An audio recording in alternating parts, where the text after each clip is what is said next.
और आगे बढ़ते हुए बड़ी खबर आपको बता देते हैं, कोटपुतली से 70 दिन बाद लापता अग्निवीर जवान का शव मिला। उत्तराखंड के धराली में बादल फटने के बाद से ही ये युवक लापता बताया जा रहा था, जिसका शव अब बरामद कर लिया गया है। आपको बता दें कि जवान के पार्थिव शरीर को प्रागपुरा लाया गया है। डीएनए जांच में शव की पहचान की जा चुकी है और सेना के यूनिट में लगातार सर्च ऑपरेशन चलाया जा रहा था। फिलहाल आपको बता दें कि अब 70 दिनों बाद लापता अग्निवीर जवान का शव मिल चुका है। हिमांशु हमारे साथ जुड़ गए हैं इस खबर पर ज्यादा जानकारी देने के लिए। हिमांशु, पूरे 70 दिन लग गए हैं और शव की अब जाकर पहचान हो पाई है डीएनए टेस्ट के जरिए। क्या बताया जा रहा है परिजनों की तरफ से?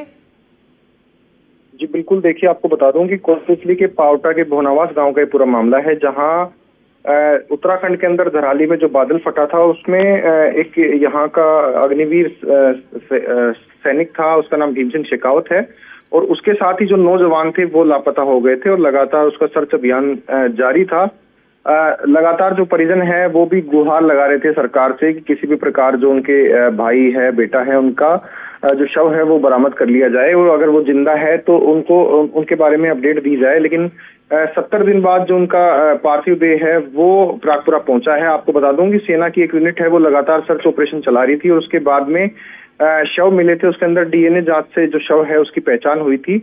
आज जो शव है वो तिरंगे में लिपटा हुआ प्रागपुरा थाना क्षेत्र पहुंचा है और उसके बाद में अभी तिरंगा यात्रा निकालकर पैतृक गांव भोनावास पार्थिव देह ले जाकर जाई जा रही है और यात्रा है वो निकाली जा रही है। जो लोग हैं ग्रामीण है और बड़ी संख्या में जो जनप्रतिनिधि है वो भी वहां मौजूद हैं और देशभक्ति के नारे हैं, उससे पूरा जो कस्बा है वो गूंज उठा है। फिलहाल कुछ देर में जो जवान है उसके दाह संस्कार का जो कार्यक्रम है वो शुरू किया जाएगा। जी हिमांशु, सेना की यूनिट की तरफ से जो सर्च अभियान चलाया जा रहा था, इसको लेकर क्या जानकारी दी गई? इतना समय क्यों लगा?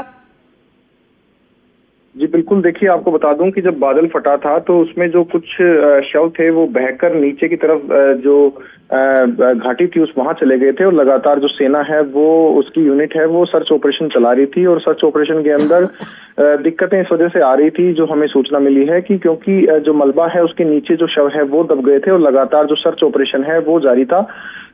70 दिन बीत गए थे और 70 दिन के बाद में जो शव है वो बुरी तरीके से शत-विशत हो गए थे। इसके बाद में जो शव है उनकी जो जांच है उसके लिए भी जो डीएनए टेस्टिंग है वो की गई है और डीएनए जांच के अंदर ही जो अग्निवीर जवान है भीम सिंह शेखावत उसकी पहचान की गई है, क्योंकि जो शव है उसकी बुरी तरीके से जो शत-विशत है उस अवस्था में मिला है। उसके बाद डीएनए से पहचान की गई है और परिजनों को अभी शव है वो सुपुर्द किया गया है। ठीक है हिमांशु, बहुत शुक्रिया तमाम जानकारी देने के लिए।